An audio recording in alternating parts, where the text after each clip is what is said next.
Well, howdy there, folks. John Pelham again. I always like it when the pastors give me a good topic to talk about these midweek times. And Justin and Austin did that Sunday. As they sat under a make-believe tree, they did the final sermon in the series on earth as it is in heaven, and they talked about trees, the beauty, the biblical importance of trees, trees they liked and for what reason. And as I sometimes do, I came home and wrote this poem, appropriately titled Trees. The question in the sermon dialogue was, what and why is your most favorite tree? As Austin and Justin revealed theirs, the question brought back memories to me. Like most folks, trees are very important to me. So many came storming to my mind. Many in my current life and others from the past, and an array of species, shapes, and shades of all kinds. There was the old oak tree in my backyard under which I played when we lived on the farm.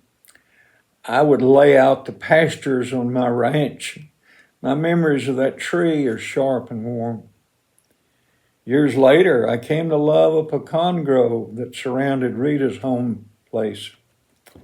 Planted years before by her parents, they provided shade and a sense of peace in that space. Sadly, time, nature, and neglect have intervened, and both of these are alive only in their memories. My home farm, sold and resold, is gone. The folks that bought Rita's place removed all those trees. Recently, another tree has caught my attention. I love and refer to it as the Old Mesquite Tree. And while it would irritate my daddy no end, I've found that the tree just seemed to speak to me. You see, we fought mesquites in our pasture unendingly, so my dad had about all those that he could take. I did my part in eradicating as many of them as possible, but this old tree is one that I've just come to admire for its own sake. As you view the photo, follow along with me, please. I'll try to explain my fascination with this natural freak, because in it I see many of the spiritual qualities of which I heard the two wonderful pastors speak. First, they spoke at length of the natural beauty of trees, the overarching canopy, the leaves, and their symmetry. So, visually, it's obvious that such words don't fit as far as it goes with most definitions of beauty.